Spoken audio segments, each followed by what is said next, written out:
好，各位朋友啊，今日咧就再講情緒嗰個嘅良好感吓。琴日咧同大家好短咁提過，情緒要改變咧，其實要透過一個具體嘅方法嘅，否則咧人係慣性喺某一種即係負面嘅情緒嘅話咧，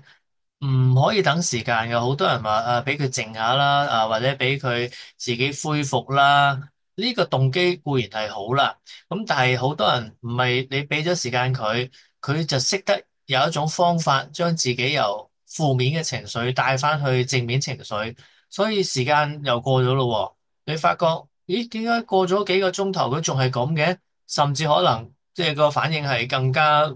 即係冇主動去傾偈啊咁樣。咁你係咪會覺得好似有少少花咗嗰啲時間冇個效果？嗱，當然我哋就唔怪得一個即係因為佢唔識得去改變自己情緒嘅時候一個人，我哋話俾時間佢靜下，咁唔係實質幫到佢嘅。咁所以咧，有啲人當然我哋都有時會聽過啊，不如深呼吸啦，不如咧就聽一啲輕鬆嘅音樂啦，呼吸練習啊。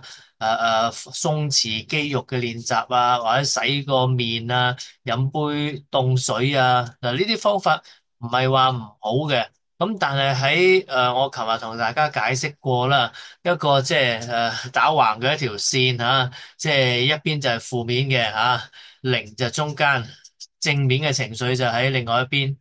咁佢喺負面情緒嘅時候，你洗下面，飲下凍水，深呼吸，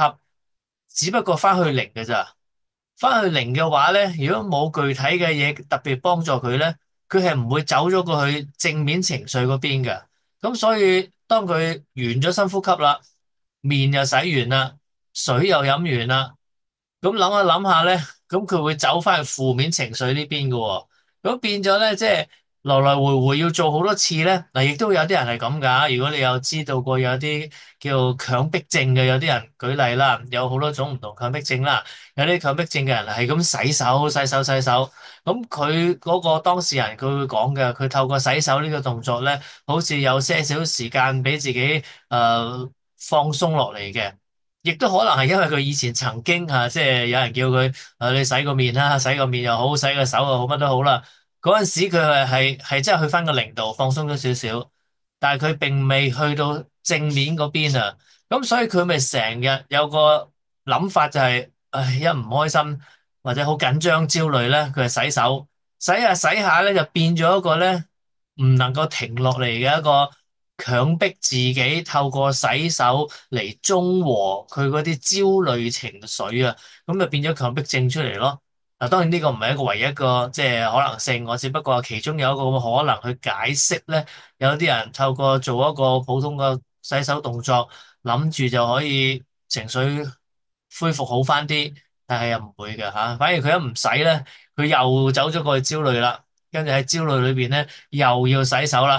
洗一陣間吓咁。如果俾人鬧下佢，喂，停未啊？停未啊？咁被逼停啦，停嘅時候又焦慮咯，因為佢未洗完佢要洗嘅手啊嘛。咁跟住咧，嗰啲人唔睇到佢嘅時候咧，佢又走去再洗過，唉，又舒服翻少少啦。咁變咗呢個咪循環重複，但亦都係入咗落佢個腦度啊。佢認為我只能夠透過洗手呢個咁短暫嘅時間咧，嚟令自己感覺良好啲。但實質呢個話咗俾自己個腦聽呢個咁嘅想法咧，係唔準確啦。因為最準確唔係佢去到零呢個即係平靜嘅情緒啊，要去到正面情緒先得。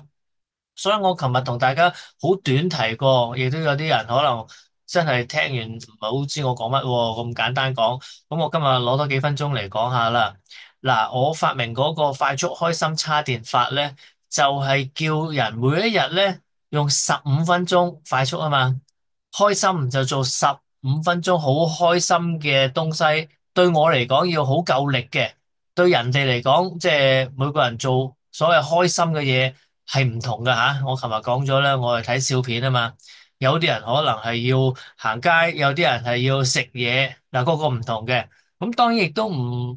難理解，所以有啲人中意開快車，有啲人瘋狂購物，有啲人去即係做一啲瘋狂嘅事，乜都好啦。嗱，當然嗰啲就會令到佢到最後變咗後悔添啦。咁其實又唔係幾好啦。所以對我嚟講，睇笑片咁我唔會後悔㗎，又唔使使好多錢，又隨時用到，又好夠力。尤其是如果譬如你幽默感強嘅，你睇笑片咪對你係一個好高嘅程度嘅快樂咯。但係如果對幽默感唔強嘅人咧，你唔係用翻我同一個方法㗎吓，冇用㗎吓。咁所以一定要做當事人你自己覺得好愉快感高嘅事情。嗱，做15分鐘，記住嗰個感覺。嗱，我睇笑片我都唔係陶醉於嗰啲劇情嘅，唔係嘅，我係記住嗰種啊，呢種就對我嚟講就好快樂啦。記15分鐘好容易記啫，唔難記嘅，日日都做咧，咁呢個感覺已經入晒腦噶啦。咁跟住練習咗15分鐘咧就夠噶咯喎，快速開心啊嘛吓，咁啊叉咗電噶咯喎，咁啊去做其他嘢啊，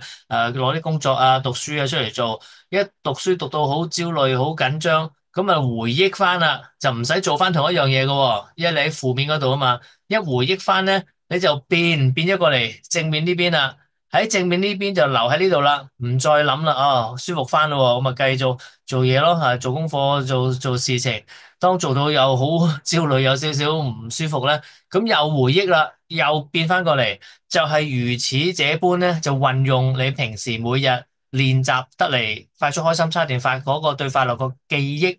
用喺日常生活裏邊，令到你任何時刻好唔開心嘅負面情緒一出現咧，就回憶變咗過嚟呢邊，就唔再諗其他嘢啦。一諗得多咧，你又憂慮嘅咯，走翻過嚟嘅咯。所以嗱，呢個方法咧就係具體，唔係就咁深呼吸、飲凍水、洗面，去到零嘅，係去到正面，就留喺正面。所以嗱，大家記住，即係今次聽多幾分鐘明咗咧，就練習去用，跟住實踐咁就得啦。好多謝大家。